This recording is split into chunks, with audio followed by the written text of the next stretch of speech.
quando, depois de muitas hesitações, Rui Rio finalmente se candidatou à liderança do PSD, enfrentou um duro combate com os apoiantes mais próximos de Pedro Passos Coelho, que o viram como um centrista moderado, sem capacidade para fazer uma oposição firme a António Costa. Venceu as eleições internas e no dia seguinte já era dado como estando a prazo. Não se pode dizer que Rui Rio tenha tido direito a um estado de graça. Talvez o momento mais calmo que tenha vivido seja mesmo este, depois de ter vencido mais um confronto dentro do partido. Rui Rio chegou à liderança do PSD com uma promessa: iria recentrar o partido.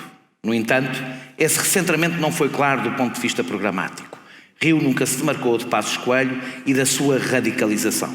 Restou-lhe, para mostrar a sua moderação, uma aproximação tática ao Partido Socialista, através do restabelecimento do diálogo, que se resumiu a um acordo quase simbólico sobre a descentralização, e de um compromisso, o de, caso o PS vença as eleições, viabilizar o seu governo para afastar o Bloco de Esquerda e o PCP da esfera do poder. Um compromisso que tem um problema. Quem quer afastar os comunistas e bloquistas sabe que o pode fazer dando a maioria absoluta ao PS. Os que são incapazes de votar PS dificilmente querem ver o PSD a viabilizar um governo de Costa. Rio corre o risco de não estar a falar para ninguém.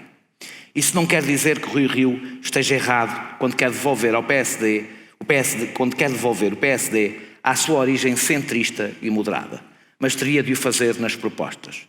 E ainda não percebemos se Rui Rio é realmente um moderado, se revê no legado de Passos Coelho ou se não tem um programa claro que o defina politicamente. Parece ser isso que falta à sua direção, que até teria a vida facilitada pela imagem de um líder sério, ponderado e pouco dado à espuma dos dias. Mas mesmo neste campeonato, Rui Rio deu um flanco com 2 secretários-gerais envolvidos em problemas éticos. Rui Rio sempre foi um político diferente. Venceu as eleições autárquicas do Porto contra todas as probabilidades e enfrentando aqueles que todos julgavam que não podia ser enfrentado. Jorge Nuno Pinto da Costa. Nenhuma sondagem anuncia uma vitória semelhante. Pelo contrário, todas lhe dão um dos piores resultados da história do PSD. Terá os próximos meses para, mais uma vez, torcer o destino. Muito obrigado, Dr. Rui Rio, por ter aceitado este convite. E eu começaria pela questão do ritmo, do que o difere, da diferença mais evidente que tem em relação a outros líderes políticos. Como eu disse na introdução, por vezes parece um político de outro tempo. Sim. Não fala todos os dias, não fala demasiado, não faz uma oposição intensa baseada nos acontecimentos ao longo da semana, como se costuma fazer. Isto parece-me, devo dizer, bastante simpático, eu também tenho algumas saudades do fax, mas a minha pergunta é se não é, por um lado, arrogante e, por outro lado, ingênuo, acreditar que sozinho pode mudar o ritmo com que as coisas hoje acontecem.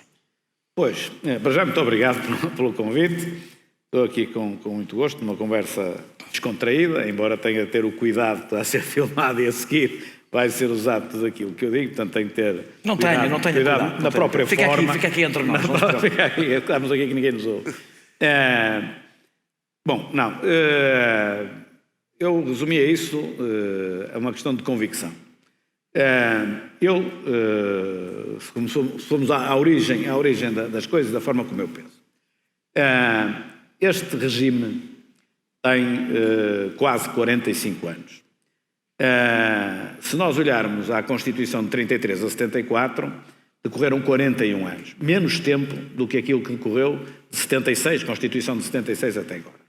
E, portanto, se o outro regime chegou ao fim e com um pequeno encontrão caiu, e graças a Deus foi um pequeno encontrão, não foi preciso andar tudo aos tiros e não sei o quê, estava podre e ruiu, estava em cima de uma base de hipocrisia já e caiu. Este não está assim, mas tem sinais de desgaste evidente. Fazendo eu a análise que faço daquilo que são os sinais de desgaste, ou seja, da evolução negativa que ele teve, eu recuso-me, digamos assim, eu tento-me recusar, na medida do possível, a participar naquilo que eu entendo que é mau para esse mesmo regime e desacredita esse mesmo regime. Daí que eu tenho uma atuação... A saber o quê? Ou seja, dentro destas coisas por que exemplo, eu falei... Justamente aquilo que referiu, a espuma dos dias, em vez de fazer uma coisa estruturada, Nós comentamos aquilo que aconteceu ontem e procuramos marcar a agenda e chegar primeiro e ser ainda mais exagerados que o anterior. Tudo isto vai naturalmente descredibilizando a política. É claro que eu estou agora só neste patamar, podíamos ir depois para outros patamares do regime que é muito mais do que isto. Isto agora só estamos a falar na parte política. E, portanto, se eu acho que é assim, e se entendo que nós temos de ser mais estruturados, mais ponderados, menos superficiais, mais coerentes, não é? Eu esforço-me por fazer assim. E é aí que dá uma certa desintonia. A desintonia que dá tem a ver justamente com a leitura que eu faço da realidade, que eu gostaria de ajudar a alterar. Quando eu falo, por exemplo, na questão das reformas estruturais, que entendo que os partidos todos deveriam colaborar para as fazer, não no ano de 2019 em que temos 2 mais 1 atos eleitorais, 3 atos eleitorais, enfim, um é na região autónoma, aqui joga pouco, mas temos, apesar de tudo, 2 mais 1 atos eleitorais este ano. Naturalmente que com eleições europeias a 26 de maio não vou fazer nenhum acordo com outros partidos no dia 25 de maio, isto é evidente. O clima em 2019 não é para isso. Mas o clima em 2018 podia ser e eu espero que o clima em 2020 seja também. Ou seja, eu entendo que os partidos devem procurar entender-se sobre aquilo que são as reformas estruturais que o país precisa e que só está capaz de fazer se eles se entenderem. Ora, isto é um choque brutal com aquilo que é o cotidiano dos partidos. O cotidiano dos partidos é o contrário disto. Deixa-me, quanto pior eu disser do outro, não é? Melhor para mim. Quanto mais exacerbar as diferenças, melhor para mim. Bom, exacerbar as diferenças, vamos exacerbá-las então agora em 2019. Mas tudo o resto, os outros 3 anos, digamos assim, de uma legislatura, deveríamos procurar, temos as diferenças que temos, mas procurar depois, se não nos conseguimos entender, todos é muito difícil. Mas não acha que isso criou uma imagem de ser um líder fraco? O facto de não... E a imagem conta em política, não é um pormenor, não é? Estamos a fazer a pergunta se eu acho que terá criado a imagem. Isso, se calhar, é sim, é um facto. Se calhar não é de eu achar ou deixar de achar. Há pessoas que pensam isso assim. Eu vejo exatamente ao contrário.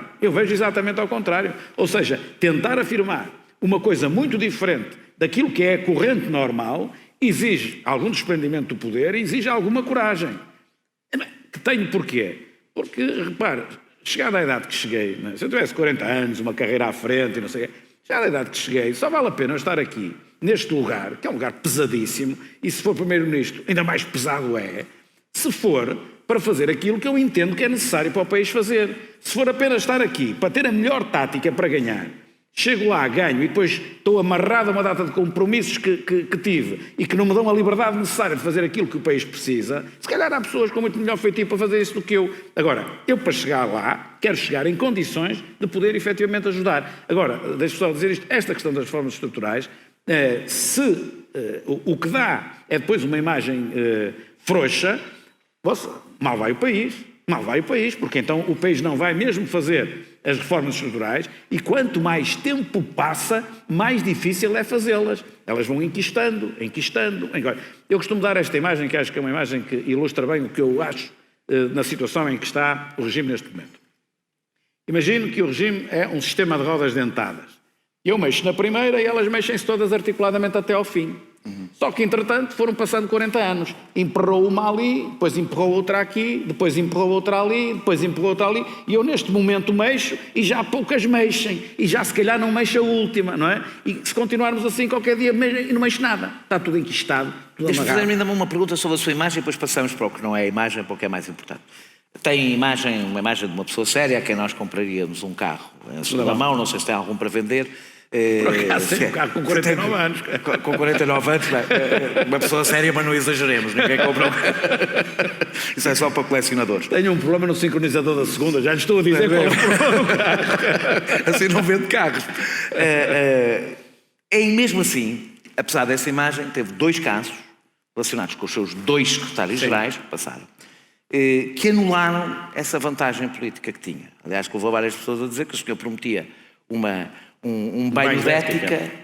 E a minha pergunta não é sobre a sua seriedade, é se não é demasiado permissivo com a sua equipa. Ou seja, um líder não basta ser sério, tem que ser bastante rigoroso e às vezes até um pouco, que expressão é que quer dizer? Não queria dizer cruel, mas E na balança, ela tem que ser bastante firme com as pessoas que o rodeiam, mesmo que às vezes possa ser relativamente injusto. Sim. E a minha pergunta é se não acha que com estes 2 episódios anulou aquela que era na realidade a sua única grande vantagem política, que era essa imagem de seriedade. Não anulei, e para as pessoas que estão nisto de uma forma séria nem sequer belisquei. Agora, para a espuma dos dias, belisquei e então na conversa até acabei com tudo, no final já serei desonesto, não sei. Mas tem consciência de como é que o país, as pessoas normais, que não estão nem deixam de estar na espuma dos dias, olharam para esta coisa das assinaturas. Pessoas normais olharam da forma como lhes venderam, porque não têm a informação toda. E a forma como lhes procuraram vender, naturalmente afetou os parâmetros que lá metem, leva depois ao output, e o output está em função, como digo, das variáveis, dos parâmetros que metem na equação. Agora, repare numa coisa, no primeiro caso,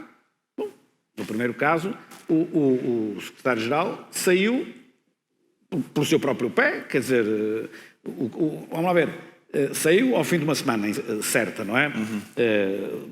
O problema surge num fim de semana e ele sai no fim de semana seguinte, não é? Feliciano Barreiras do Ar. Sim, sai num jornal de sábado e ele sai no fim de semana seguinte. Então, é curioso que nesse caso era um problema antigo. Ou seja, eu só quero sublinhar isto porque algumas das pessoas que se mostraram chocadas provavelmente já conheciam o... Evidentemente, aliás, as pessoas... Agora dei-lhe mais dinheiro, não vou dar mais. É as pessoas que conheciam há muito tempo que puseram no jornal. Não é as que não conheciam. Como é evidente. E não foi fora do PSD, quase certeza absoluta. Não foi fora do PSD. Também me cheira que não. Como é lógico, não é? Como é lógico. Bom, mas então, a única coisa que aqui então poderíamos estar a aferir é se em vez de sair no espaço de uma semana, devia sair no espaço de 3 dias, ou de 4, ou de 5, ou de 3, ou de 2, ou de 1. É disto que estamos a falar. Ele saiu pelo pé dele, entendeu que o devia fazer, saiu pelo pé dele. Quer dizer, onde é que isto agora tem a ver, afetar com a minha seriedade do ponto de vista político? Quer dizer, também, repare também numa coisa. Isto é muito, muito importante. Eu recuso-me a fazer o contrário, que é o que fazem muitos na política, quer dizer assim, olha, aquele agora está na mão de baixo, dá-me jeito de pôr-lhe um pé em cima para dizer que eu é que sou o sério, eu é que sou o melhor do mundo. Eu faço isso, porque isso não é sério, não é correto. Mas não tem que ser obrigatoriamente isso. Às vezes, quando se lidera um projeto político, o projeto político está à frente de cada uma das pessoas individualmente. Sim. E às vezes, por isso é que eu falei de injustiça, partindo até do princípio que poderia haver alguma injustiça, a bem desse projeto político, que se considera que é importante para o país, pode-se ter que ter algumas injustiças. A bem desse projeto político e a bem das relações pessoais e a bem do equilíbrio e do respeito por todos os demais, foi feito da forma como foi feito. E no último caso, no caso do José Silveira. É evidente que se eu rasgasse a camisa, mostrava ao peito, passado 48 horas e dizia que eu era o maior, não faz o meu género, nem acho que fosse honesto, para ser sincero. Era aproveitar-me de uma situação de debilidade para eu subir em cima dela. Acho que as coisas, em face das circunstâncias, aconteceram de uma forma equilibrada. No segundo caso, é um caso diferente, porque, repare, se o secretário-geral tivesse ganho alguma coisa com aquilo que aconteceu, ou ganho dinheiro, a ajuda de custo, que são 69 euros, não acho eu, é 69. Também não tenho bem a certeza, já me esqueci outra vez, mas é um valor desta ordem de grandeza. Eu não pago ajudas de custo, portanto não sei. É um valor desta ordem de grandeza, portanto, que é quanto um deputado recebe, quando é de fora de Lisboa, para comer e dormir nesse dia. Pronto. Para esse efeito, tem que ter uma assinatura qualquer na Assembleia da República que prova que naquele dia esteve em Lisboa. Pronto. O Silvano tinha a assinatura de manhã. Em ambos os dias tinha a assinatura de manhã, numa reunião de comissão e numa reunião de grupo parlamentar. Portanto, conferia-lhe o direito a receber a ajuda porque estava provado que lá tinha estado. Bom, então para isso não precisava. Então podia precisar para outra coisa. Ia tratar da vida pessoal e tinha de mentir e dizer que foi fazer trabalho político.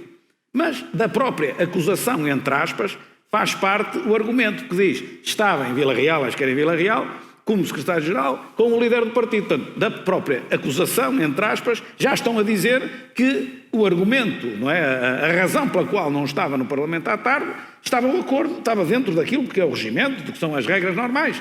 Pode e deve fazer isso. Portanto, não precisava da presença para justificar a não presença, porque ela está justificada por natureza. Não ganhou nada com isso. Então eu havia de dizer assim, tiro a confiança política ao Secretário-Geral, porque ele deu a conhecer a password dele a 2 colegas. Deixa-me agora tratar de coisas um bocadinho mais relevantes. Manuela Ferreira Leite, não sei se é amigo ou não, porque disseram para não ser amigo, eu ouvi que não devia ser amigo da Manuela Ferreira Leite. Manuela Ferreira Leite, que já falou, já esteve neste podcast, disse que preferia um PSD pequeno a um PSD de direita. E a primeira pergunta genérica que eu tenho que fazer, mas o PSD não é de direita? É porque o PSD não é de direita, nós temos um problema em Portugal, é que só há um partido de direita e vale menos de 10%, o que a mim me faz muito feliz, mas de qualquer das formas... Também não vejo nenhum problema nisso. O PSD é um partido de direita, no seu ponto de vista, o PSD é um partido de direita? O partido. Eu depois já vou ao concreto sobre porque é que eu faço esta pergunta. Essa pergunta está bem feita, não, essa pergunta faz todo sentido, não é evidente. E eu tenho quer dizer, num disparo direto, uma coisa é aquilo que eu posso sentir e querer e ver, e outra coisa é o que pode efetivamente ser. Vamos lá, é tudo relativo, Se nós olharmos ao PS, ou principalmente ao PC ou ao Bloco de Esquerda, como isto é relativo, nós podemos estar à direita, como é lógico.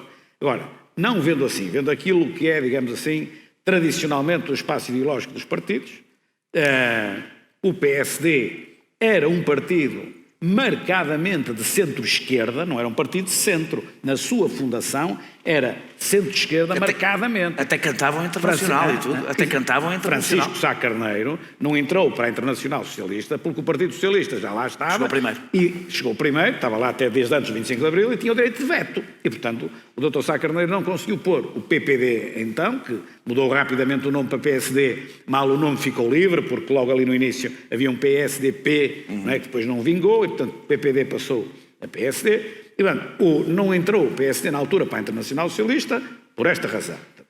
É um partido de centro-esquerda, marcadamente de centro-esquerda para lá. Bom, entretanto, com o andar do tempo, foi-se deslocando para a direita, isso é verdade, é indiscutível, e foi o próprio ajustamento do cenário político nacional que levou a isso. Também o PS se deslocou da esquerda para a direita, como é evidente. O PS hoje também não tem problema nenhum em falar em social-democracia, e na altura não falava em social-democracia, era uma coisa terrível, era uma via para o socialismo. Na altura o PS criou o socialismo, só que mais devagar que o Partido Comunista, era mais devagarinho, mas era a mesma coisa. Bom, e no limite o PSD também, a social-democracia, lá havia de chegar um dia. Mas, também era devagarinho, era muito devagarinho. Era muito devagarinho, lá havia de chegar um dia. Bom, hoje em dia, eu entendo que da herança política e ideológica do PSD, da sua história, dos militantes que mais o marcaram, nós somos manifestamente um partido, na minha opinião, social-democrata, só que social-democrata em 2019 é diferente de ser social-democrata nos anos 50 ou 60, até a seguir ao 25 de Abril, particularmente aqui em Portugal. Mas os princípios, a igualdade de oportunidades, a liberdade, a democracia, a solidariedade, etc., tudo isso se mantém. Os problemas é que são diferentes, não é? Os problemas da sociedade são diferentes, os meios com que trabalhamos são diferentes e, portanto, nós temos de ajustar esses princípios, a forma de os realizar de acordo com as circunstâncias envolventes. Agora, não é isso que nos atira para a direita ou para a esquerda. Ou seja, costumo dizer, nós não somos socialistas no sentido de defender uma intervenção do Estado forte em quase tudo, então, nem somos liberais, ou eu não sou... Deixa-me ir então a perguntas concretas. Vou-lhe pedir para responder rapidamente a todas elas, porque eu não quero ficar a falar, porque tínhamos de fazer um podcast sobre cada uma delas. Eu quis pegar só como exemplos para tentar conseguir perceber o seu pensamento. Por exemplo, Serviço Nacional de Saúde, defende que o privado deve ter um papel complementar ou deve competir dentro do sistema com o público, tal como prevê a Lei de Base de Saúde, bastante liberal, que o PSD apresenta? Sim. Nós havemos, espero eu, de encontrar... Foi muito pouco tempo para cada uma delas. Muito bem. Portanto... Havemos de encontrar a terminologia certa para aí. Eu percebo bem o que está a dizer, colocou bem a questão. Não, para mim, a visão que o PSD tem é a responsabilidade por a prestação de cuidados de saúde à população é do Estado, ponto, está na Constituição da República e bem, acesso para todos e tendencialmente gratuito, ponto, e estou de acordo, não mexo em nada, pronto. Dito isto, o Estado é quem tem a responsabilidade de prestar os cuidados de saúde às pessoas. Tem o setor social e o setor privado como recursos para o ajudarem a conseguir esse desidrato. Portanto, uma PPP, que é isso que depois vai bater tudo muito por aí, uma parceria público-privada num hospital grande, não é? Bom, aquilo que eu entendo é que não faz mal nenhum que haja algumas parcerias público ou privadas que auxiliem o Estado a fazer aquilo que ele sozinho não está capaz de fazer e que inclusive nos dê indicadores que obriguem o Estado a ser capaz de fazer igual ao privado. Ou seja, se o privado consegue este indicador, então o Estado, porque é que não o há de conseguir também? Eu impor-me a mim próprio fazer disto curto é difícil, porque eu tinha já vontade de lhe perguntar como é que a lógica Agora, do privado se aplica. Mas deixe-me dizer uma coisa. Como é que a lógica do privado se aplica ao Serviço Nacional de Saúde quando, para o privado, e bem porque é o seu negócio, um doente ou é rentável ou não é rentável. Certo. Esse é um raciocínio que o público não pode mas ter. e é aí que eu digo, exatamente, eu estou de acordo consigo, é aí que eu digo. Mas se então o privado consegue tratar o doente e trata-o bem e ainda tem lucro, eu tenho de conseguir que o público faça igual. Ou melhor. Há doenças que não dão mesmo lucro, não há nada a Bem, fazer. pronto, com os indicadores bem medidos. A escola pública defende o reforço dos contratos de associação, o cheque ensino, coisas do género, que Nuno Crato andou a defender, ou defende a escola pública mesmo pública? Defendo. Eu estou só a ver se consigo perceber se é direito ou não. Defendo esses contratos nos locais onde não há escola pública. Com certeza, isso não tem discussão. Pronto. Não defendo esses contratos em competição com a escola não pública. defende a lógica da liberdade de escolha que alguma direita utiliza, que se deve poder. Não. Defende impostos progressivos ou defende menos escalões de IRS do que temos hoje? Agora já é uma pergunta, quer pô-la no plano político... Quer pô-la no plano estritamente político e ideológico, não mas no ela é plano técnico. um pouco técnica. Porque os impostos são tão mais progressivos quanto mais escalões tiverem, eu não é? percebo. Quanto mais escalões têm, mais progressivos são. Eu aí era capaz, sinceramente, não vejo a necessidade de muitos escalões. Agora, mais um, menos um, mas não... E para terminar, defende o plafonamento dos descontos e prestações para a Segurança Social, dos descontos e das prestações, ou seja, haver um teto a partir do qual as pessoas não descontam mais e não recebem mais, ou o sistema que temos hoje? Eu tendo para o plafonamento, no entanto, o plafonamento requer cálculos muito bem feitos para saber se a Segurança Social é sustentável em função do plafonamento que se possa colocar. Se estivéssemos no início, se fôssemos iniciar agora a Segurança Social, eu entendo que efetivamente o Estado só deveria ser responsável por um montante de reforma que possibilita a qualquer cidadão ter uma vida relativamente normal, que satisfaça as suas necessidades básicas e um pouco mais. Pronto. E a partir daí seria com ele querer poupar ou não querer poupar. Mas nós não estamos no início, nós estamos com o sistema muito avançado e mais do que muito avançado, com problemas de sustentabilidade futura por causa da demografia e, portanto, este princípio que eu defendo requer um cuidado especial e é preciso fazer as contas para ver como assim deve ser. Mas eu digo-lhe já, se calhar não devia dizer, mas vai ter numa reforma da Segurança Social alguma indexação, vamos ter de ter. Alguma indexação ou à taxa de desemprego, ou ao crescimento do PIB, ou às duas coisas, vai ter de haver ali uma partezinha que sirva de amortecedor para os períodos altos e para os períodos baixos da economia. Não vejo como é que se consiga uma reforma que não tenha esse pequenino amortecedor. Não é na reforma toda, mas ali uma parte da reforma. Ou seja, que dependa da conjuntura económica. Sim, tenho uma reforma. Eu estou aqui a dizer que tudo isto carece de contas bem feitas, mas não estou muito a ver como é que é possível não haver um mínimo de estabilizador automático em função da situação económica, justamente até para se evitar aquilo que vivemos no tempo da Troika. E, portanto, a pessoa tem a sua reforma de base e o complemento de cima, e isto depois não pode funcionar para as pequeninas, porque as pequeninas não dá, e o complemento de cima pode ter ali uma indexação qualquer. Porque senão vai ser muito difícil. Mas não acha que temos que... Eu não ia por aqui. Eu estou a dizer isto, é uma intuição minha que é do ponto de vista técnico, digamos assim. Então, avancemos... Pronto, já lhe fiz o teste, por assim dizer. Não sou de direita. Eu diria que está no centro. Está no centro. Mas eu não tenho aqui um esquerdómetro ou um direitómetro para fazer as coisas.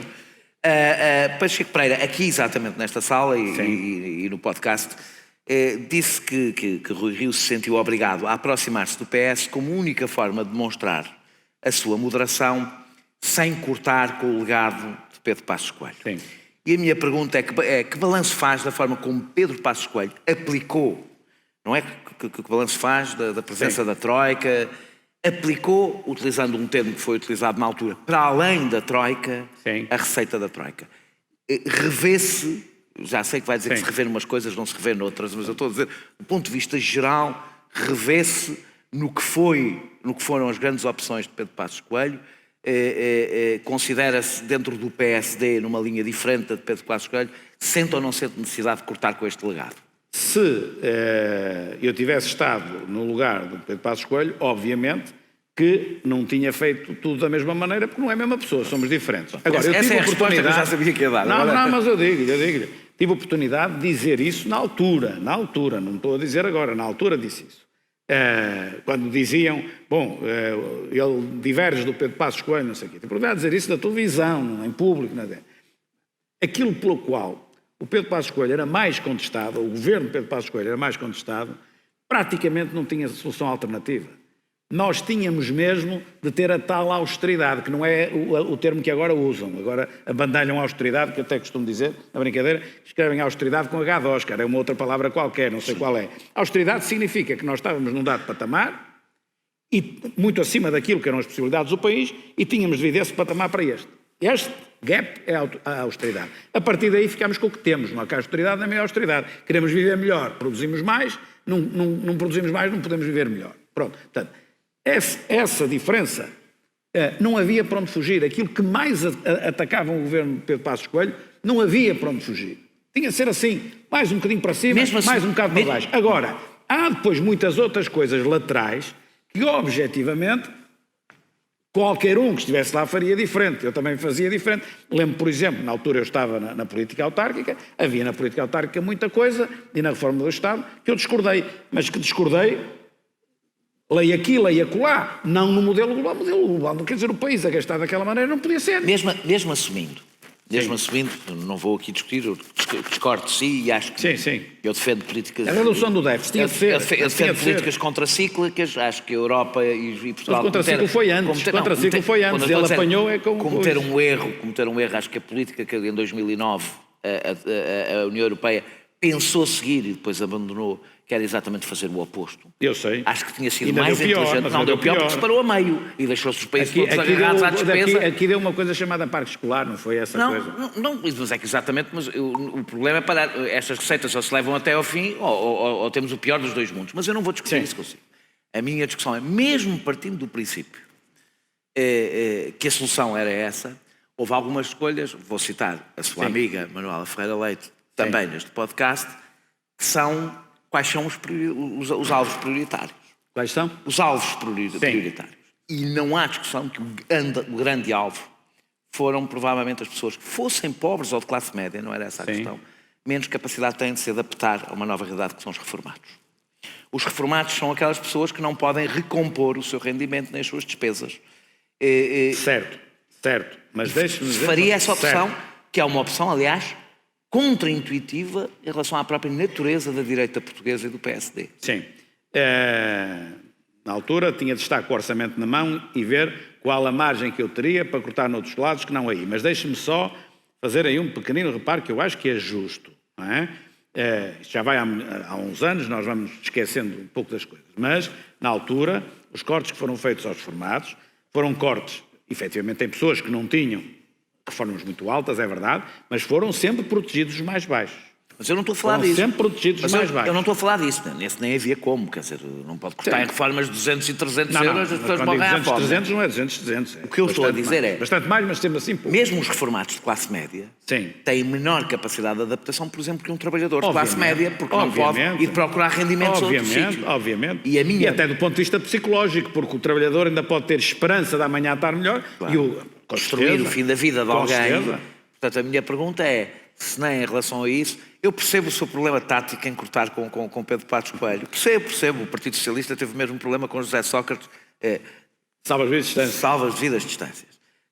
Mas teve o mesmo problema com José. É difícil nós cortar num partido cortar com o legado do seu último governante. Sim. A minha pergunta é como Raia quer recentrar o PSD se não corta com a liderança, que foi seguramente a liderança mais à direita que o PSD teve. Foi a liderança mais à direita, claro, é um facto, mas condicionado por um programa que nem sequer era o seu, era o programa da Troika, negociado até pelo Partido Socialista. Lembra-se da proposta de reforma constitucional que o PSD preparou ainda antes da Troika e ainda antes de chegar ao governo. Sim. Era muito clara do ponto de vista ideológico. Tudo bem. Pronto, tudo bem, não é a minha, aí tudo bem. Agora, na questão, no capítulo mais económico-financeiro, marcado pela Troika, já percebi. Eu tinha feito a minha pergunta é se se identifica, mesmo com todos os condicionalismos, se identifica ideologicamente e politicamente com a liderança que Pedro Passos Coelho teve no PSD? No período em que o Pedro Passos Coelho foi primeiro-ministro, como estou a dizer, em tudo aquilo que mais o criticaram, ele não tinha alternativa. E, portanto, se eu lá tivesse estado, nessa perspectiva, não podia fazer diferença. Aquela redução... Isso não foi a pergunta que eu lhe fiz agora. A minha pergunta é se identifica ideologicamente o PSD. O Pedro Passos Coelho já existia Agora, dito outra coisa. Governar com o PSD, pelo PSD, fora da Troika, obviamente que é diferente daquilo que era na Troika, mas o próprio Pedro Passos Coelho faria diferente, provavelmente. Acho eu. Agora... Eu estarei um pouco mais à esquerda do que ele, talvez, isso, acho que sim. Mas cabemos os dois no PSD. Com certeza, o PSD, felizmente, cabe quase tudo. Não, aí é que está a coisa. Não. E reviu-se na estratégia do diabo? Que vinha aí o diabo? Achou que era a melhor estratégia da oposição a este governo? O Pedro Passos Coelho não diz aquilo... É que o diabo não chegou, portanto. Pois, o Pedro Passos Coelho não diz aquilo como estratégia nem como tática, sinceramente, a minha... Ele estava completamente convencido que na estratégia económica e financeira que se estava a usar ia correr mal a muito curto prazo. Pronto. E não foi assim, é verdade, mas ele não faz aquilo por tática, sinceramente, acho que faz por convicção. E a minha não é muito diferente, eu também acho que só que não é assim a tão curto prazo, mas não pode ter bom resultado uma governação que olha para o presente e não prepara necessariamente o futuro, que faz uma distribuição de praticamente tudo que tem. Só que não foi no curto espaço de tempo que ele achava que... Deixa-me só fazer aqui uma pausa. Eu precisava que a produção me fizesse chegar aqui um relógio, porque eu não trouxe o relógio e tenho medo de me entusiasmar excessivamente com a conversa e perder a noção do tempo. Começou um diálogo com o Partido Socialista. Aliás, defendeu aqui que no que toca às reformas estruturais deve haver um diálogo entre... Eu não percebo porque diz sempre entre o PSD e o PS, eu não percebo porque é que há de ser do PSD e o PS, porque é que há uns partidos que parece que não representam portugueses e representam portugueses. E representam, eu estou de acordo. E eles também devem... nunca percebi a lógica de achar que os acordos de regime, se são indispensáveis, não devem incluir o máximo de pessoas possíveis. Mas eu estou de acordo consigo. Obrigado. Mas eu estou de acordo. Vou falar de uma especificamente. Assinou um acordo com o Partido Socialista. Sim. Eu utilizei a expressão pífio, e eu acho que é pífio no que toca à descentralização. Não é, mas vamos ver. Já vamos. Parece ter agora dado uns passos, segundo as últimas notícias, ou encaminhar-se para qualquer coisa. Eu aqui me confesso, sou um defensor de todos os estados da regionalização. Acho, aliás, que foi um dos maiores crimes políticos cometidos na nossa democracia, que o atual Presidente da República é politicamente responsável enquanto líder do PSD. O não se ter feito a regionalização. Começou o processo negocial... Eu era secretário-geral dele nessa altura. Era secretário-geral, então também tem a sua responsabilidade. Não sei o que é que fez na altura... Fiz o mesmo que ele. Para impedir o que foi, na minha opinião, um processo político absolutamente desastroso, que foi aquele referendo feito daquela maneira. Começa um processo negocial a poucos meses das eleições, e isto devo dizer... sobre a regionalização. E a minha pergunta é se é para inglês ver, ou seja, se a regionalização vai continuar a ser uma bandeira que se usa, mas não se quer levar a sério. Sim. Ninguém acredita que um processo negocial que começa a meses das eleições é para chegar a algum lado. Sim, mas eu explico. Não é bem assim. E aí, nos seus cartõezinhos, põe assim ao lado de justiça, que é para me perguntar também sobre a justiça, quando diz... Já lá vai. Quando diz que não devem ser só os dois grandes, deve ser alargado a todos... Então repare que aí foi diferente. Mas tenho aqui a justiça, No que concerne aos dois acordos feitos com o Partido Socialista, há um que tem a ver com os fundos estruturais, não tem nada de estrutural, apesar de ser fundos estruturais, tem a ver com assinar objetivos com o PS, que permita reforçar a capacidade de negociação de Portugal em Bruxelas. E, portanto, não é o PS, disse mal, é o Governo. Portanto, nós assinamos com o Governo. Se o Governo quisesse ter assinado também, com o CDS, com o Bloco de Esquerda e com o PC, se eles quisessem assinar, nós estaríamos a assinar na mesma. Pronto. Não foi com o PS, foi com o Governo é que vai para Bruxelas, nós apoiamos, se os outros também apoiassem, não tínhamos nada contra. A questão da descentralização. Eu tenho dito muitas vezes, não é, às críticas que me fazem, ou que fazem este acordo, que é o acordo não foi nada, aquilo foi para tirar umas fotografias, porque taticamente dava para uns e para os outros e não sei o quê. E eu tenho dito muitas vezes, todos aqueles que estão a dizer que é pouco, vão vê-los a acusar de ser muito. Eu tenho dito isso por país fora. Então avance lá para eu tenho dito isso por país fora. É pouco porque interessava para me criticar a mim, eventualmente ao PS, já não sei, mas para me criticar a mim, fazer ali uma coisita, aquilo não é nada. Não é? Agora, afinal é muito. É uma coisa que é demais. Entendam-se. Então explique-nos lá o que é. O acordo para a descentralização... Não é o que foi o acordo para a descentralização. Saiu uma notícia no Expresso, como sabe, esta semana. Não, mas eu vou lá. Então, pronto. Uma notícia, quer dizer, um texto. Sim. Um texto. A notícia traz qualquer coisa de novo e de verdadeiro. Nem sempre a gente chama notícias assim por, enfim, facilidade de expressão. Não me obriga a defender o sai um texto. Nós assinámos um acordo em abril. Abril, lá atrás. E esse acordo em abril, o acordo da descentralização, tem 2 pilares. Um é a passagem das competências do Estado para o poder local e outro é a passagem de competências do Estado para o setor que nós chamamos no acordo subnacional. A passagem do Estado para as autarquias locais, nós fizemos o acordo de chapéu e aquilo depois passou integralmente a sua execução para o Governo, o PSD não foi tido nem achado em mais nada, passou, nem tinha que ser, passou para o Governo, que inclusive dialogou com a Associação Nacional de Municípios e bem.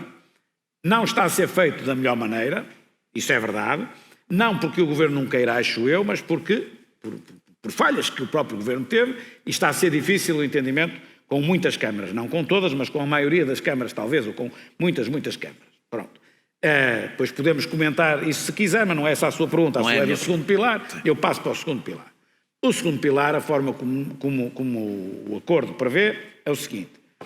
Hoje temos uma série de competências no Estado que poderiam passar para um setor subnacional, regional, como se queira. Hoje está representado pelas áreas metropolitanas, pelas CIMs, pelas CCDRs, está representado por Para quem não sabe, as CIMs são as comunidades intermunicipais.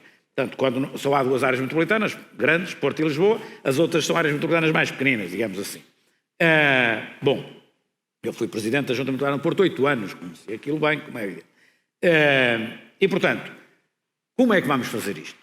Vamos então convidar uma comissão, vamos nomear uma comissão, nomeada pelo Presidente do Parlamento, da Assembleia da República, uma comissão que se diz na brincadeira de sábios, mas é um pouco isso, pessoas capazes e conhecedoras em matéria de centralização/descentralização, e essa comissão tem 1 ano e tal, estávamos em abril, portanto até julho deste ano, portanto até ao fim da legislatura, para produzir 1 ou 2 ou 3, o que entender, anteprojeto, vamos pôr um anteprojeto de lei, da forma como entende que deve ser descentralizado o país, do nacional para o subnacional. Por isso é que lhe digo, não é 1 ano de eleições.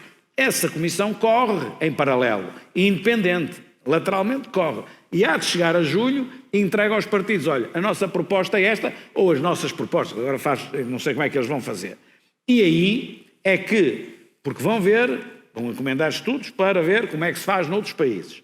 Vão encomendar estudos para ver isso adaptado à realidade nacional, qual poderá ser a melhor maneira de o fazer. E vou precisar de uma proposta.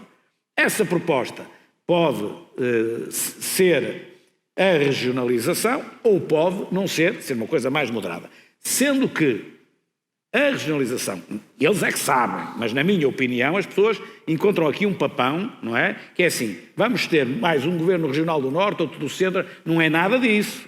Não é nada disso que eventualmente possa estar em causa. O que está em causa é uma coisa assim, nós temos a Câmara Municipal do Porto e podemos passar a ter a Câmara Metropolitana do Porto, não é? Ou a Câmara Regional do Norte. Não é um governo, estamos a falar em autarquias locais mais altas. A questão continua a ser, que é a questão fundamental, a diferença entre o tipo de regionalização que até já se fez e até se deixou de fazer, etc. Sim. E a regionalização que estava em debate, que é ter eleitos. Ou seja, que as pessoas que dirigem a região administrativa tenha a forma que ela tiver, é eleita diretamente. Certo. Só que isso, pôr o debate só a esse nível, é um debate, é muito primário. Porque se me pergunta-me assim, eu sou a favor ou contra a regionalização? Naquele referendo votei não claramente. Sim. Naquele referendo votei não. Também porque arranjou uma maneira de pôr um mapa, arranjaram uma maneira de dificultar a vida ao máximo possível. E não é só isso. Mas eu não quero andar para o passado. Se hoje tivéssemos esse referendo, voltava a votar não. Voltava a votar não. Naquele referendo voltava a votar não. E agora, primeiro, se isso acontecer, tem de ser por referendo. Uma vez que foi chumbado por referendo, eu acho que tem de ser outra vez. Por acaso vou-lhe dizer uma coisa, nós na realidade referendámos uma coisa que estava na Constituição, arranjou-se, é verdade. Coisa que é inconstitucional, arranjou-se uma habilidade para fazer uma coisa que não se podia fazer, que era referendar uma coisa que está na Constituição. Pronto, isso é verdade, mas a verdade é que uma vez foi chumbado assim, é muito difícil ao contrário. Agora, eu não sei se sou contra ou sou a favor, depende do modelo. Olha, mas se o modelo tem de me garantir, por exemplo, a redução da despesa pública. Se o modelo não me garantir a redução da despesa pública, não preciso de descentralização para nada.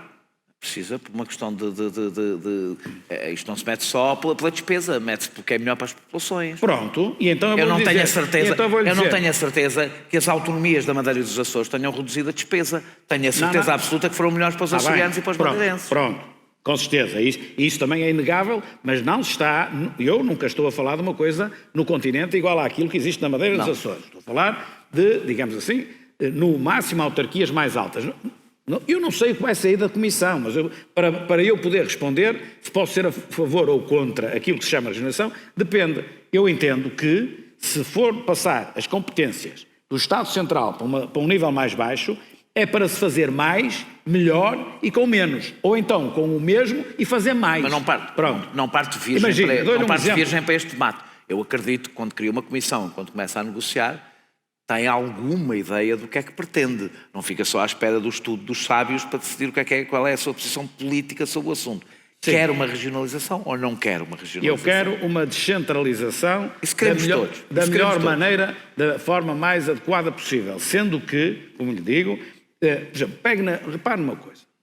Na dívida pública portuguesa, que andará, já teve em 130%, andará em 126% ou coisa assim, do PIB neste momento, e desses 126%, que é a dívida pública toda, da parte pública toda, se retirar dali as autarquias locais, os 126% sabem quanto ficam? Devem ficar em 124%.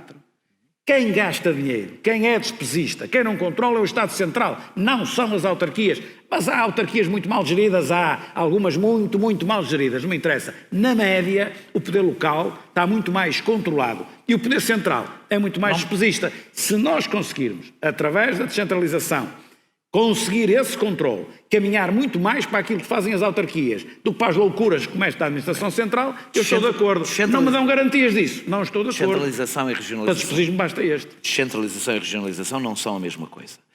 Não são a mesma coisa. A diferença é aquela que diz da eleição. A eleição. Aquela diferença que diz... Essa é a minha pergunta. Sim. Ou seja, se quer cumprir, aliás, a Constituição que define a existência dessas autarquias, ou se tem receio... Não, eu não tenho receio, porque também não tenho receio dos presidentes de Câmara que são eleitos, como é evidente, e há presidentes de Câmara, Porto ou Lisboa, que são câmaras grandes e têm peso efetivo, e depois câmaras pequeninas que têm menos peso, e eu não tenho medo dos presidentes de Câmara grandes, não é? Dos quais eu próprio já fui um, e acho que não criei grandes problemas com isso, nem os atuais também criam grandes problemas, nem nunca na vida criaram grandes problemas. Portanto, essa da eleição é algo que se pode justificar, mas qual é a sua posição? Independentemente de se justificar, eu queria perceber qual é a sua posição sobre esse assunto. Serei favorável desde que o enquadramento legal me leve a conseguir que se reduza a despesa pública, se consiga fazer mais com menos. E isto não é difícil. Deixe-me dar-lhe um exemplo muito concreto. Deixe-me só repetir a pergunta. Pega nas escolas. Aceita a regionalização dependendo dos custos financeiros que ela tem? É essa a sua posição? É o contrário. Eu quero a descentralização do país por essa via ou por outra via, desde logo para racionalizar a despesa pública, para eu ter a certeza de que, como se diz em termos simbólicos, que cada euro de impostos que é metido depois do lado da despesa pública está otimizado. E esses euros nas câmaras também tem muitos erros, como é evidente, e muito desperdício, mas está muito mais otimizado que no Estado Central. Muito mais. E o que eu quero é que esses impostos passem a ser geridos mais próximo do cidadão para serem geridos de uma forma melhor. E nesse aspecto... Eu tenho a sensação que tem receio de se comprometer com Mas deixe-me dar-lhe este a palavra. exemplo. Deixe-me dar-lhe este exemplo. Já estou aqui a tentar dar a uma data de tempo e é clássico. As câmaras ficaram com a responsabilidade da gestão da parte do imobilizado, do imóvel, até à antiga 4ª classe, do primeiro ciclo do ensino básico. Não é? Quando, de repente, o país acordou, nós tínhamos as câmaras praticamente todas, à exceção desta aqui em Lisboa, isto na altura, há mais de 10 anos, todas tinham as escolas numa situação fantástica. Uma ou outra a falhar, mas todas tinham. Na altura, a própria Ministra da Educação da altura, isso ficou, quando começou a ver isso, ficou absolutamente de boca aberta. Tudo aquilo que era da responsabilidade do Estado, portanto, da antiga 4ª classe para cima, a maior parte delas estava num estado lastimável. Foi quando se começou, o que ainda há bocado referiu... O parque escolar. Bem. Bom, então o que é que deu? Quando o Estado agarrou na requalificação das escolas, deu uma coisa chamada parque escolar, que sabe a bandalheira que foi e as dívidas que tem. O que estava feito pelas autarquias ao longo dos anos estava perfeitamente bem feito e equilibrado. Olha, eu, como sabem, ando no Colégio Alemão do Porto, que na altura, quando eu andei, era o colégio de topo, e hoje, não é? Quando eu saí da Câmara, nós tínhamos lá escolas públicas em melhores condições do que o próprio colégio. Portanto, está a ver a qualidade que as câmaras conseguiram oferecer, por muito menos dinheiro. Quando o Estado Central meteu a mão em tarefa idêntica, deu cabo disto. É mais fácil quando só se tem que tratar do edificado. A comparação é um bocado injusta, porque as câmaras têm que tratar do edificado também. E do pessoal auxiliar, enquanto o Estado tem que tratar da porta da educação. Numa descentralização, passaria o edificado todo, digamos assim, e aqui a descentralização até pode ser só para as câmaras, nem tem de ir ao patamar regional, porque eu quando era autarca, não tinha problema em agarrar a competência das escolas todas até ao secundário. A questão das regiões tem a ver com uma questão de escala. Não tinha que ir para aí, basta as autarquias. Tem a ver com uma questão de escala para um determinado tipo de investimentos que precisam da escala regional, a escala nacional é demasiado grande e a municipal é demasiado pequena. Exatamente. Deixe-me perguntar-lhe, para fechar este assunto, se essa negociação vai ser uma negociação de bloco central ou se, como disse há pouco, há 20% dos portugueses que também têm direito a participar nela. Eu acho que qualquer reforma estrutural como essa é uma reforma do Estado, que tem duas vertentes. Não pode haver mais estrutural. Uma é descentralização ou até reforma na forma de gerir o Estado e os seus departamentos. Qualquer reforma estrutural, inclusive esta, deve ser o mais alargado possível, o mais consensual possível. A reforma do sistema político, por exemplo, o mais consensual possível. Disso não tenho dúvida nenhuma. Mas, vou dizer um pouco para a frente, não se limitou a falar do diálogo, quando concorreu à liderança do PSD, não se limitou a falar do diálogo com o Partido Socialista, que foi um diálogo que foi reatado, que existia no passado, sempre existiu.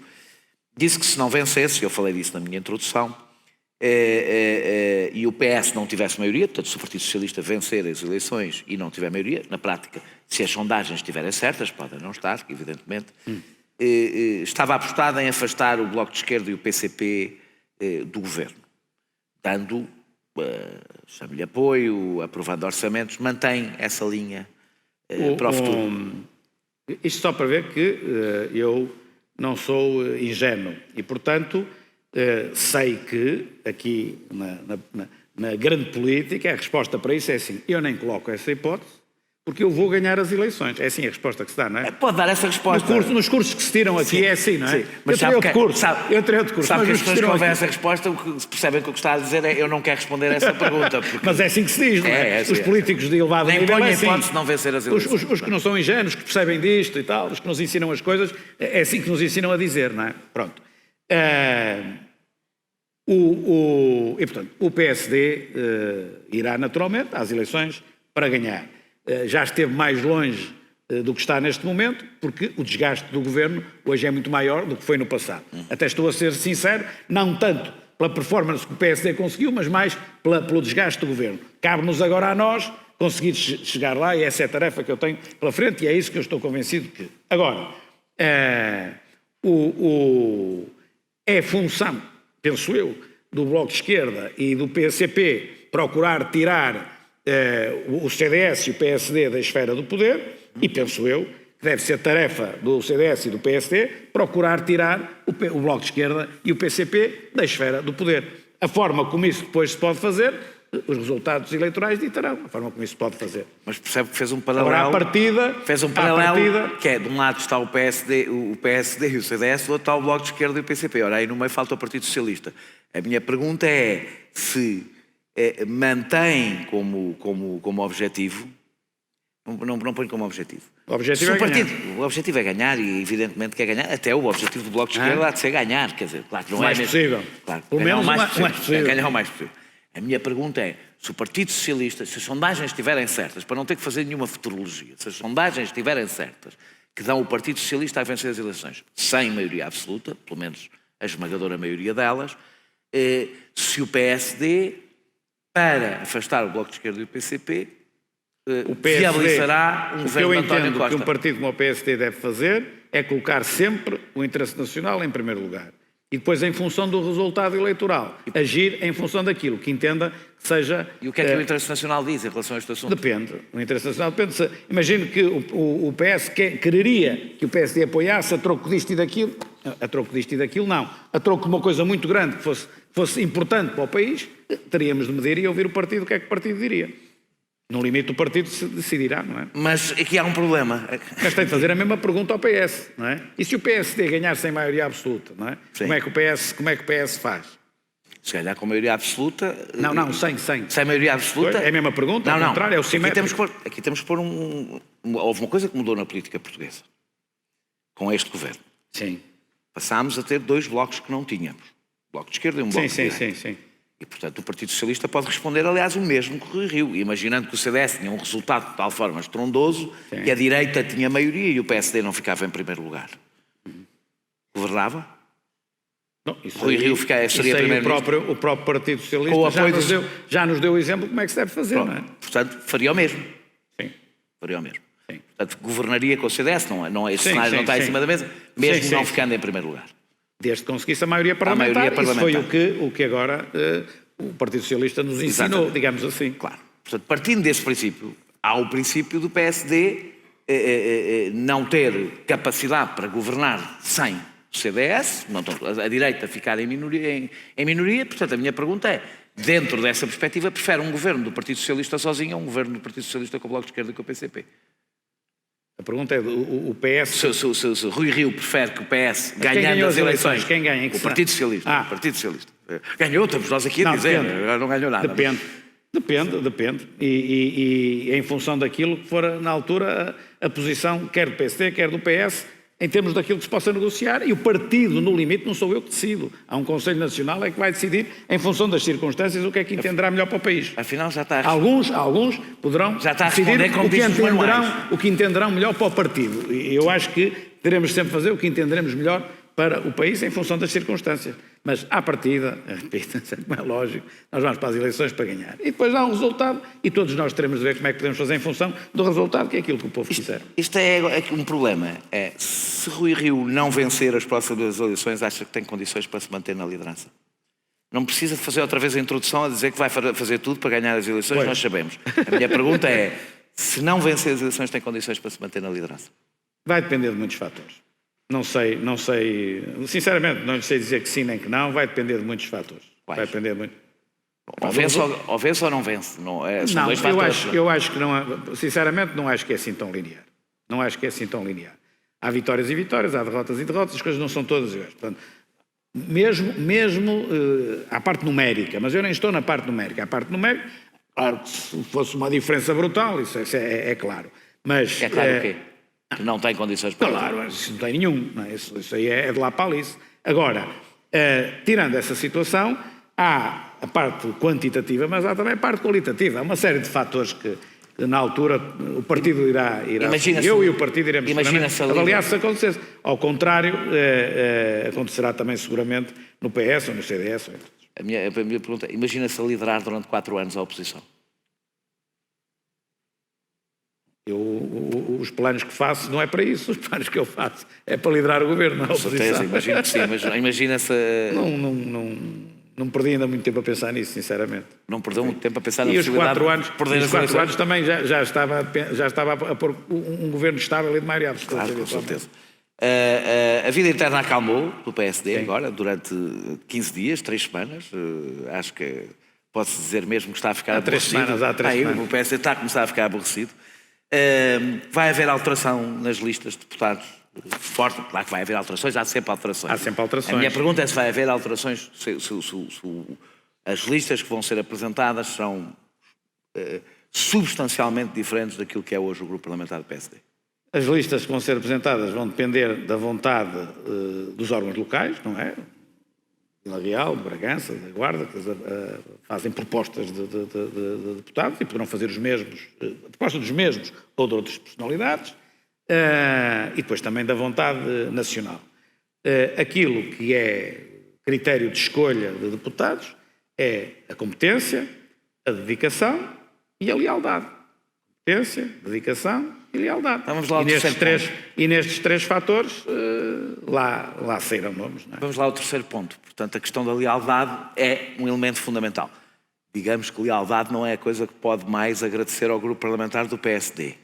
Por isso a minha pergunta, insisto, à luz do terceiro elemento que aqui trouxe como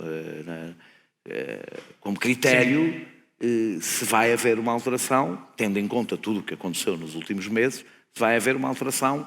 A minha pergunta é política. Sim. Portanto, a minha pergunta não é sobre este ou aquele nome. Eu quando cheguei à primeira reunião que fui do grupo parlamentar, ganhei as eleições e fui lá, esperei que a direção fosse eleita, a nova direção, e depois fui lá, e uma das coisas que eu disse foi, estamos no ponto zero. Portanto, não me interessa quem apoiou Santana Lopes ou quem me apoiou a mim, estamos no ponto zero, a partir de agora, enfim, começa tudo de novo e vamos ver como é que tudo isto funciona. Como disse bem, não funcionou da melhor maneira que eu estava à espera, isso é evidente, eu seria hipócrita se dissesse o contrário.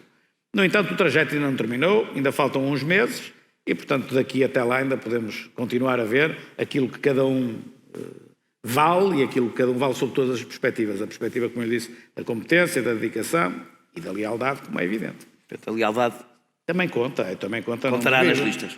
Pois conta. Então, como é que nós podemos ter colaboradores, sempre, ao longo da minha vida, quer na vida profissional, quer na vida política? Por exemplo, a pessoa tem de ter colaboradores leais, porque senão isto não funciona. Vai-se a cabeça de lista pelo Porto ou por Lisboa? É uma curiosidade que me ocorreu agora, não tinha aqui nas perguntas. Eu acho que é mais ou menos lógica a pergunta, não é? A pergunta é lógica, a resposta... A pergunta é a resposta, não é? Se calhar Qual é? responde facilmente por mim, não é? É mais lógico que seja no Porto. Não tem a mesma força se for eu a responder. Era mais lógico que seja no Porto, se eu fosse da Guarda, era mais lógico que fosse na Guarda. Claro.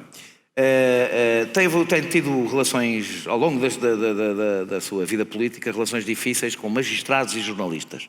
Sim. Provavelmente com outras classes, mas estas são aquelas que estão mais nas vistas.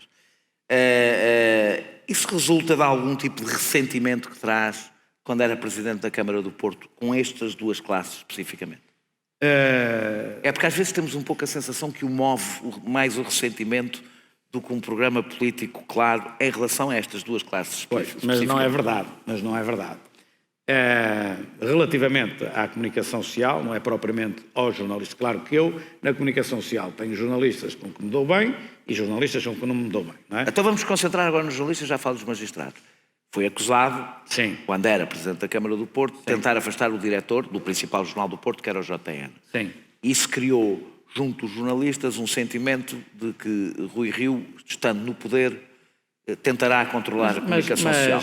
Quer-nos descansar nessa matéria? Vou descansar à vontade. Eu estou descansadíssimo. É que não fico...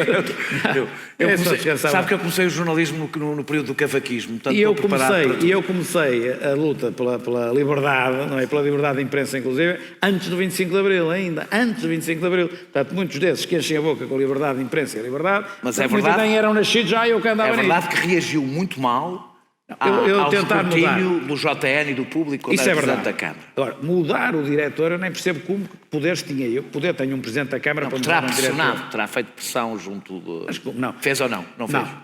Fiz pressão neste sentido. Fiz críticas e as críticas à linha editorial que o jornal seguia com a Câmara é uma pressão. Isso fiz. E não foi pouco. Acha que tem uma relação fácil com os jornalistas?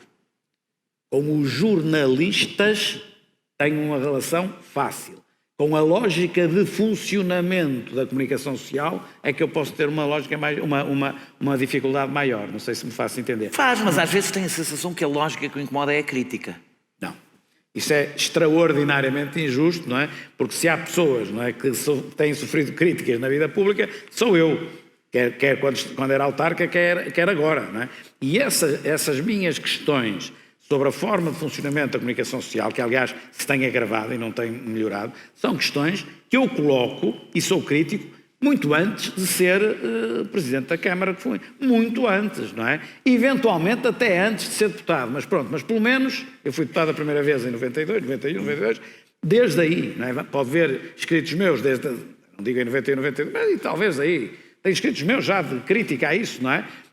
E portanto aí não tem nada a ver com o jornalista A ou o jornalista B, tem a ver com a lógica de funcionamento. Eu não concordo com a quebra de segredo de justiça permanentemente nas páginas dos jornais. Não. Eu não Aí concordo. não é o Rui Rio que não concorda, é a lei que não Pronto, concorda. E depois não é aplicada. Eu não concordo com as meias-verdades, não é? A mentira, com a mentira até não há problema. A mentira desmentiu-se, acabou, está resolvido. O problema é as meias-verdades e todos estes truques, e com o lead que não tem a ver com a peça, e com o título que não tem a ver com o lead, e com não sei o que, para induzir, para não sei o que mais. Nisso é que eu sou crítico, precisamente porque eu entendo, como defensor da liberdade de imprensa, eu entendo que sem liberdade de imprensa não pode haver democracia, é incompatível, porque a liberdade de imprensa é um dos pilares fundamentais. Como é que pode haver democracia e as pessoas conscientemente votarem, fiscalizarem e opinarem se não estão devidamente informadas com liberdade? Não existe. Agora, é a liberdade de imprensa verdadeira, em que assenta na verdade, não é em objetivos de natureza comercial, que não tem nada de comunicação social, tem comunicação para dar lucro. Neste momento não é para dar lucro, é para vender, já não é mal de todo. Há uns jornais que o atacam muito que não dão lucro.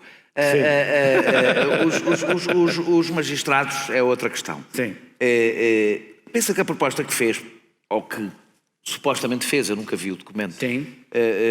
Para o Conselho Superior do Ministério Público, para a Constituição Sim. do Conselho Superior do Ministério Público, não reflete, mais uma vez, um ressentimento seu em relação à Justiça. Dois, deixe-me fazer-lhe a pergunta, se nesta altura, um ano de eleições, ou menos de um ano de eleições, Sim. quando o processo de José Sócrates, portanto, quando as relações entre a política e a justiça são naturalmente mais sensíveis, foi sensato fazer esta proposta agora, se não deveria esperar por um momento de maior serenidade para fazer uma proposta que obviamente teria a reação que teve do Ministério Mas quem fez Público. a proposta não fui eu. Quem fez a proposta foi o Governo e em particular a Sra. Ministra da Justiça. Ela é que fez a proposta, ela é que pegou no Estatuto do Ministério Público e fez uma proposta de lei que entregou no Parlamento para alterar o Estatuto. E o Estatuto está em debate na especialidade. Ora, na especialidade está lá justamente para se bater as alterações que ela quer fazer e outras que ela possa não Já ter reparou lá. que foi o Rui Rio que ficou com o menino na mão depois. Mas quem pôs em cima da mesa a revisão do Estatuto do Ministério Público foi o Governo através da apresentação de uma proposta de lei. Nós limitamos a dizer, então, querem discutir o Estatuto do Ministério Público, já agora temos uma proposta a fazer. Pois, esse é um dos enganos que andam aí. E deixe-me dizer E não outra acha coisa. que Deixe-me dizer outra é coisa. normal que os magistrados sintam que há uma tentativa de Não, politização? acho isso de um populismo atroz. Não é através da composição do Conselho Superior do Ministério Público que se controla a investigação. Isso é de um populismo de todo tamanho. Então, não é? O partido da oposição quer controlar. Então já controlava os magistrados. Como sabe, no Conselho Superior da Magistratura há um número superior de não magistrados ao número de magistrados. E alguém controla alguma sentença, ou controla o que quer que seja. Isso é Isso que pretende, o que o Ministério Público, o sindicato do Ministério Público pretende, é controlarem, eles sim, a controlar aquela situação e a ter ali um órgão fechado. Tem que ser um órgão aberto à sociedade. Acha que nós temos um problema com o Ministério Público? Hã? Acha que o regime, não estou a falar da política, tem um problema com o Ministério Acho que sim. Público? Acho que o regime tem um problema com a Justiça. A Justiça precisa de mais transparência. Eu não lhe perguntei com a Justiça, eu perguntei Não, com o eu agora Ministério falo- Público, que é uma parte específica E da no Justiça. Ministério, certo. E no Ministério Público também. A Justiça como um todo e o Ministério Público dentro da Justiça também. Qual é o problema que tem? É preciso de mais transparência e mais acompanhamento. Eles, o Ministério Público e depois, em última instância, os juízes, exercem a justiça em nome do povo. E nós estamos numa democracia.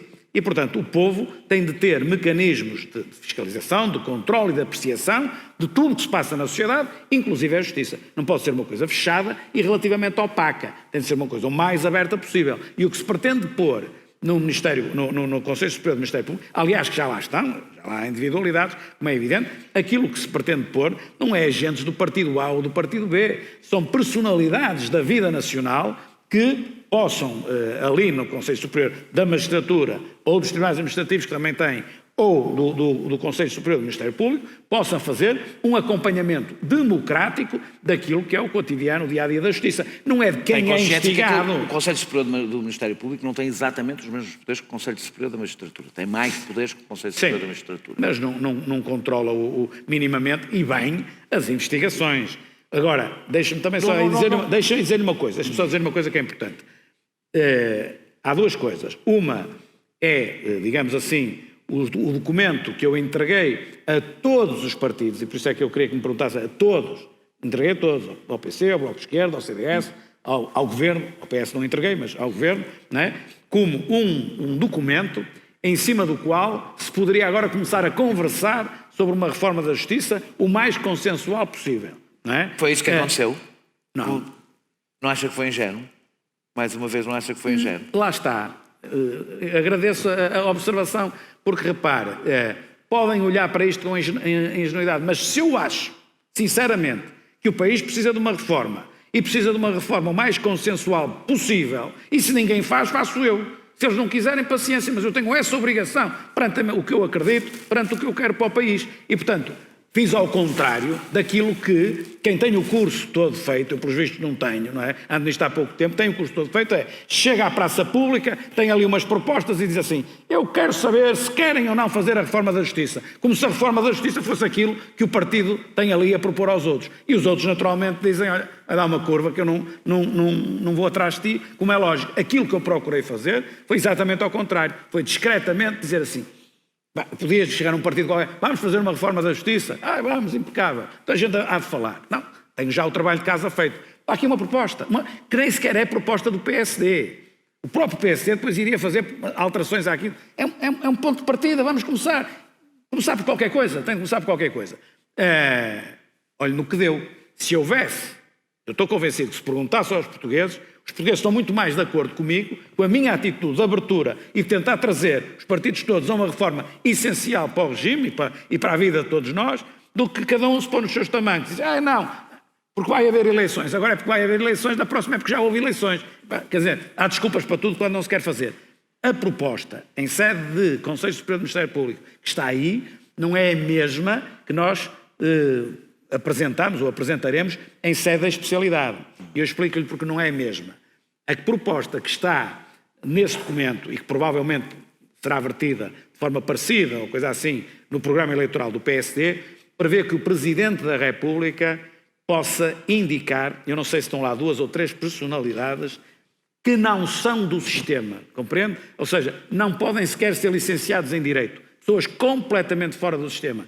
E conferíamos ao Presidente da República a possibilidade de escolher entre os 10 milhões de portugueses 3 personalidades, ou 2 ou 4, não sei quantas estão lá, idóneas para irem para o Conselho Superior do Ministério Público e já agora também, eventualmente, da Magistratura também. Portanto, para pôr mais sociedade aí.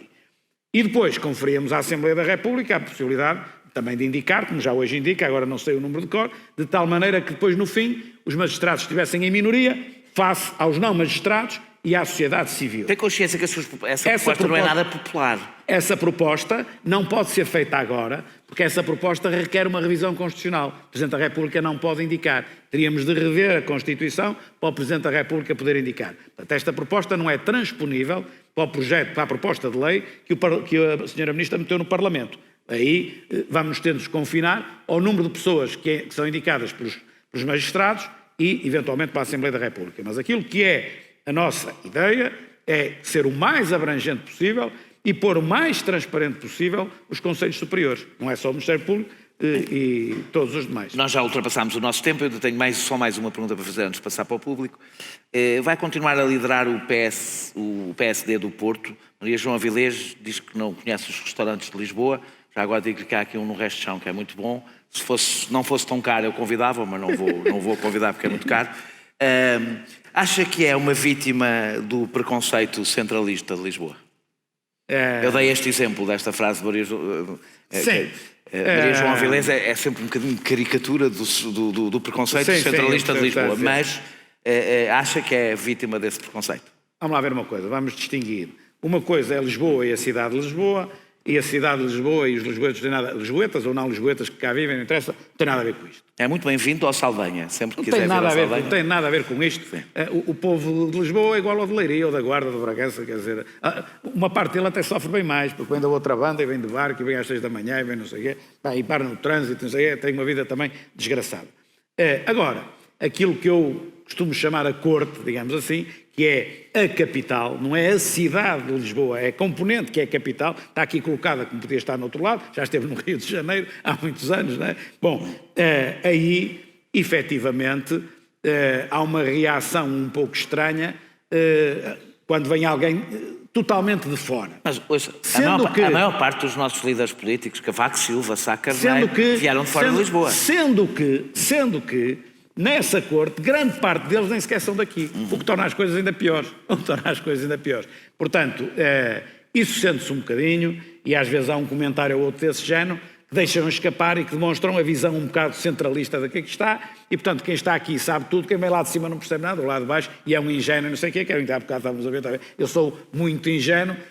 Não sou nada muito ingênuo, a pessoa tem convicções ou não tem convicções, eu tenho consciência do politicamente correto.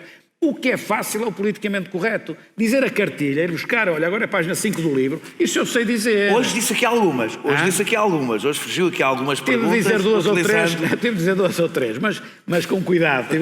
Mas isso é o mais fácil, como é evidente, não é? Como eu lhe disse há bocado, olha aquelas perguntas, como é que se responde, não é? Eu vou ganhar de certeza, nem faço cenários, eu não sei. Eu sei que é assim, mas depois uma pessoa...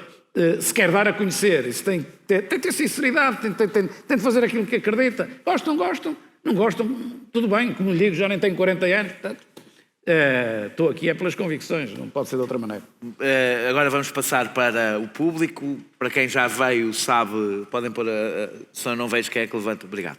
A regra mais é esta, são mesmo perguntas, eu interrompo se não forem perguntas, e agradeço que sejam mesmo curtos para dar tempo para isto ter uma...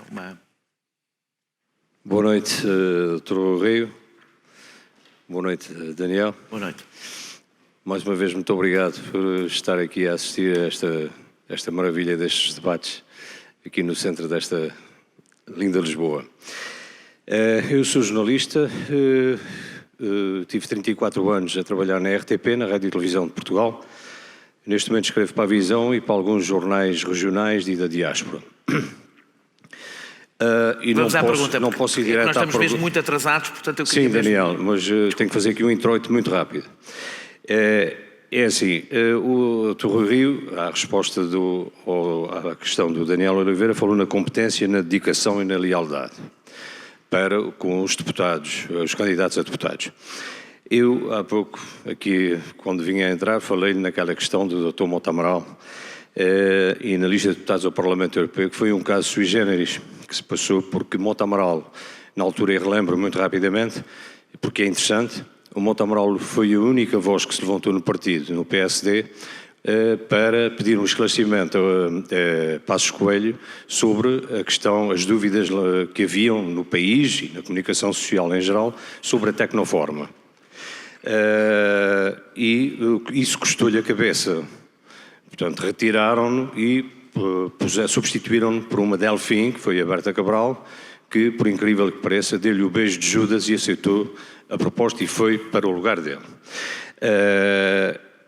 Neste momento, o presidente do PSD nos Açores, Alexandre Gaudêncio, que foi vice-presidente do Duarte Freitas, que o substituiu, a pergunta, convidou, disse-me que o convidou. Sim. E Mota Amaral aceita se for para um lugar elegível, não é? Obviamente que vai ser para um lugar elegível se for convidado. Eu gostaria de saber da parte do Dr. Rui Rio se sanciona esse convite de Alexandre Gaudêncio, presidente do PSD Açores, ao Dr. Mota Amaral, para candidato a deputado do Parlamento Europeu, com a dignidade institucional que ele traz atrás de si, por ter sido presidente de vários governos regionais e presidente da Assembleia da República, o segundo lugar do Estado. Acima dos lugares que ele ocupou está a própria figura do Dr. João Bosco Mota Amaral. Mesmo que ele não tivesse sido presidente disto e presidente daquilo, é uma pessoa pela qual eu tenho um enorme respeito. Não é um bocadinho de respeito, tenho um enorme respeito. E, portanto, eu compreendo a indicação do PSD dos Açores.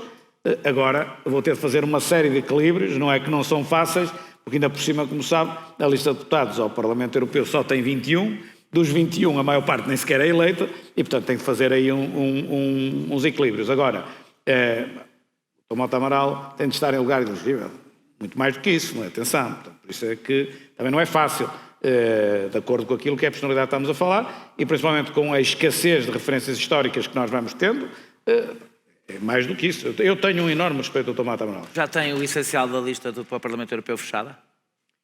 Não, tenho na cabeça, ali para cima e para baixo e tal, compreendo, mas não tenho fechado ainda. Eu peço mesmo para fazerem perguntas, porque assim dá mais tempo para mais gente participar. Boa noite, Dr. Rui Rio, boa noite, Daniela Oliveira. Eu estou aqui na qualidade de militante do PSD, mas também de profissional. Eu sou professora e tenho acompanhado todas as questões relativamente aos professores e enfermeiros e gostaria de saber o que é que vai ser feito no caso do Dr. Rui Rio ganhar, que eu espero que sim, em outubro deste ano. Como é que vai resolver a situação neste momento dos funcionários públicos, nomeadamente professores e enfermeiros, que neste momento são as que estão mais com as ondas de greves. Muito obrigada. Sim. Relativamente aos professores, aquilo que foi a nossa posição logo de partida foi que as pessoas têm razão nas suas reivindicações e, portanto, o reconhecimento do tempo é justo que se faça. Dito isto, nós temos de fazer esse reconhecimento de acordo com aquilo que o país suporta. E temos de ter a criatividade necessária para o fazer e isso requer negociação. Não é possível dizer reconheço já a todos e tudo em dinheiro. Não é possível. O Governo diz que são 600 milhões, Mário Nogueira a mim disseram que foram 200 e tal. Há uma grande diferença de ser 200 e tal ou 600 e tal. É uma diferença abismal. Eu não sei. Acho que fazem as contas de maneira diferente, basicamente. E dá 400. Não é? E dá 400. Portanto, nós temos de jogar com o tempo, jogar com, por exemplo, o corpo docente está envelhecido. Eu reconheço que alguém com a minha idade dar aulas a turmas de 7º, 8º ou 9º ano deve ser uma coisa do outro mundo, que os miúdos naquela idade terrível. Esteve no Conselho Nacional do PSD, não deve ser assim tão diferente. Não deve ser assim tão diferente. Pois, e muitas vezes alunos que não querem aprender, não querem entender. E portanto, o tempo de reforma pode ser uma forma também de juntar o útil ao agradável. De certa forma, portanto, o que eu estou a dizer é pagar em anos de reforma mais cedo, por exemplo, que é uma forma também de rejuvenescer o corpo do sistema. Mas não acha, antes de passar aos enfermeiros, não acha que os professores, que a carreira dos professores, uma das coisas que parece, pela quantidade de vezes que é congelada, que a carreira dos professores é sustentável hoje como existe do ponto de vista financeiro? Porque esta é a pergunta difícil e a resposta difícil de dar ou não dar aos professores. Não, e também, vamos lá ver, eu não posso dizer afirmativamente o que é que faria, porque para saber exatamente tudo o que é que faria, tinha de ter o dossiê à frente, tinha de ser eu a negociar, tinha de estar completamente dentro do assunto. Agora, o que eu estou a dizer são os caminhos que nós temos de seguir. É os caminhos no tempo, ou seja, não pode ser tudo dado de uma vez só, é se calhar a revisão da própria carreira para o futuro ser mais sustentável e é a questão da reforma. Acho que dentro disto se tem de arranjar um equilíbrio. E sobre os enfermeiros, deixe-me perguntar-lhe uma coisa. Sim. Concorda com uma requisição civil para pôr fim a esta greve interminável? Essa pergunta tem uma componente jurídica que eu não domino, mas vou-lhe responder melhor até do que se calhar a pergunta implicava. Vou dizer o seguinte. Os enfermeiros têm de ter uma carreira, isso é evidente. A questão de um enfermeiro especialista tem de ser distinguida naturalmente de um que não é especialista. Portanto, isto é evidente, os enfermeiros têm razão e eu acho que isso é pacífico, acho que toda a gente acha que os enfermeiros têm razão. Têm também os enfermeiros o direito a fazer greve, tal como as outras classes profissionais. Têm. Agora, a forma como esta greve é feita deixa-me, sinceramente, muitas dúvidas, porque acho que não estará completamente dentro daquilo que é o espírito da lei da greve. Como sabe, só estão meia dúzia deles. Meia dúzia é uma forma de dizer em greve, que é o suficiente para bloquear os blocos operatórios, para não deixar funcionar os blocos operatórios no hospital A, B, C, escolhem 4 ou 5 ou 6 hospitais, bloqueiam ali, 4 ou 5 ou 6 hospitais ali, e portanto só meia dúzia, entre aspas, de enfermeiros é que estão a fazer greve. Isto pode ser levado até o infinito, e todos os demais, se cada um der 10 euros, até financia a perda de salário daqueles que em cada momento vão fazendo greve. E isto é que me põe a pensar, e tenho alguma dificuldade em concordar, porque no limite isto cria problemas muito sérios a muitos portugueses, aos doentes, não é? Àqueles que estão doentes e aos que não estão e vão estar, porque isto no limite pode ser levado até ao infinito. Agora, se os enfermeiros... E o Estado deve fazer alguma coisa, um governo deve fazer alguma coisa ou não? Eu acho que o governo tem de olhar para a lei da greve e ver, que eu sinceramente não sou técnico disso, mas o governo devia, mas posso até pedir no PSD, quem olhe para aquilo e que sabe, e que perceba direito do trabalho, e ver se uma greve deste género está no espírito da lei da greve, porque isto acho, enfim, no limite pode nos levar a situações complicadas se outras classes profissionais começarem a inventar estas formas subtis, não é? E, portanto, mas não me disse se concordava com a requisição. mas a requisição...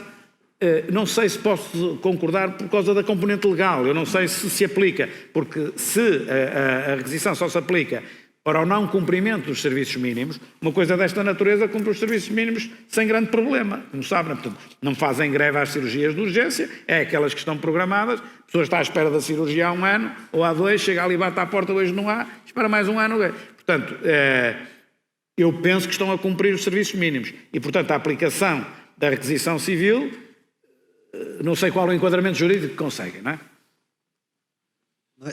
Boa noite, Dr. Rui Rio. Boa noite, Daniel.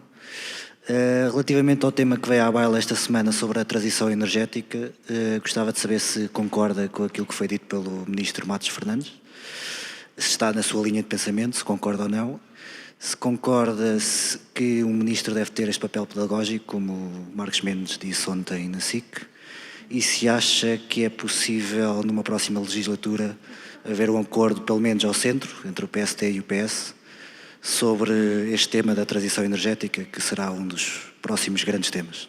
Obrigado. A primeira pergunta, tenho alguma dificuldade em ouvir. É sobre a transição energética, penso que é sobre a primeira volta da conversa do gasóleo e do... A primeira é sobre o que eu disse o Ministro Matos Fernandes. Exatamente. Acho que o Ministro Matos Fernandes não foi feliz, pronto, para ser moderado, não foi feliz ao dizer isso, porque isso traz naturalmente implicações muito grandes neste momento, independentemente daquilo que possa vir a ser a evolução no futuro. Relativamente à questão da energia, eu penso que deveria haver, isso acho que sim, não é um acordo com o PS, quer dizer, deveria haver, pode ser com o PS ou com outro qualquer. Nós temos de olhar com muita atenção e com coragem para aquilo que são que se chama vulgarmente as rendas excessivas e o déficit tarifário no setor da energia. Temos de ter essa coragem e olhando, como é que eu ia dizer, de acordo com os interesses da economia, o interesse público, o interesse das pessoas, e menos de acordo com aquilo que possam ser os interesses dos lobbies mais poderosos, naturalmente com os constrangimentos legais que há, mas devíamos fazer esse esforço. A sua pergunta do meio, penso eu que é lá já foi feita pelo Daniel Oliveira, lá se há acordos PS ou PSD de governação, já respondi há bocado, não é? Eu espero que o PS seja colaborante se eu ganhasse a maioria absoluta. Boa noite, Dr. Rui Rio. E depois desta, mais uma pergunta, se houver, e fechamos.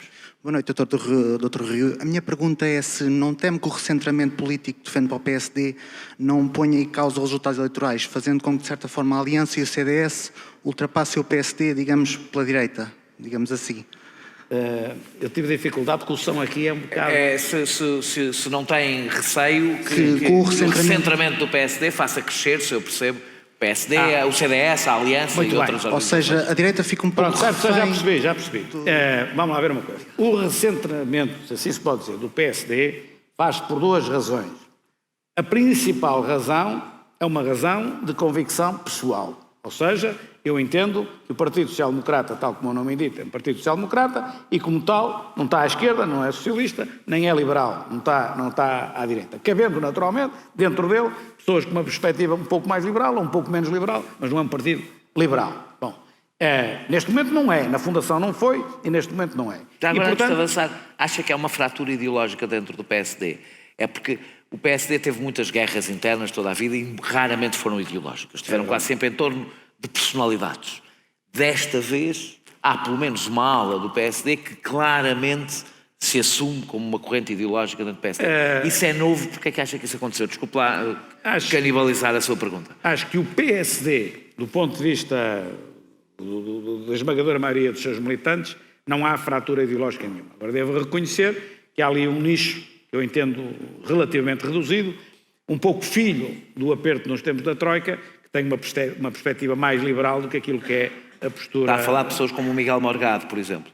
Não quero personalizar. Não vou falar agora de pessoas, mas reconheço que há ali zonas onde é a componente ideológica que está a jogar um bocadinho. E quanto ao crescimento do risco a primeira razão, e é importante, é esta. A segunda, que é a componente de ordem tática ou estratégica que diz. Vamos lá ver uma coisa. Mesmo nessa, o PSD tem de aspirar a ganhar eleições, conquistando o centro, sendo que, onde é que nós podemos ganhar mais? Em minha opinião, é na abstenção. Eu posso ganhar qualquer coisa na direita do Partido Socialista que possa estar descontente com o facto do PS ter governado juntamente, ou em conjunto, mas em coligação parlamentar, com o Bloco de Esquerda e com o PC. Haverá ali uma franja à direita do PS que estará disponível para votar num PSD que não seja de direita, que seja um PSD mais equilibrado. Mas nem é tanto por aí. Onde eu acho que o PSD tem de ganhar as eleições é naquilo que é a abstenção, que é o maior partido português. Ora, a abstenção, na sua esmagadora maioria, não está na extrema-esquerda nem está na extrema-direita. São pessoas equilibradas, pessoas de centro, que não se revêem em nenhum partido político e na forma como os partidos estão. E por isso eu acredito que um PSD moderado, com uma certa forma de estar um pouco diferente daquilo que é tradicional, que é como eu naturalmente sou, tem muito mais capacidade de ganhar eleitorado do que agora, se tivesse encostado à direita, a disputar com o CDS 1% aqui ou 2% acolá. Deixe lá o CDS subir 1 ou 2%, que a mim não me faz problema nenhum, porque eu não estou a lutar para 1 ou 2%. Tenho lutado muito mais. E esse muito mais é na abstenção e é fundamentalmente no centro, que é onde está o grosso das pessoas. E sobre a aliança, estava à espera que Pedro Santana Lopes saísse do PSD e formasse um partido? Não, isso não estava à espera, até porque o Pedro Santana Lopes, candidatando-se a líder do partido em janeiro do ano passado, há um ano, quereria ser líder do partido e identificar-se-ia com o partido. Afinal, não se identificava tanto assim com o partido com que queria ser líder. Portanto, não estava à espera. Penso que também ninguém estava à espera, não sou só eu. Mas pronto, mas respeito totalmente, não é? E cumpro com ele aquilo que cumpro com quase todos, quer dizer, não faço ataques pessoais. Com quase todos? Há algum com todos, exatamente com todos. Diz bem, emendam-me bem com todos. Bem, muito obrigado a todos por terem vindo. Muito obrigado, Rio, por ter aceitado o nosso convite. Nós voltamos daqui a dia 18 de março com um debate, depois será anunciado os participantes.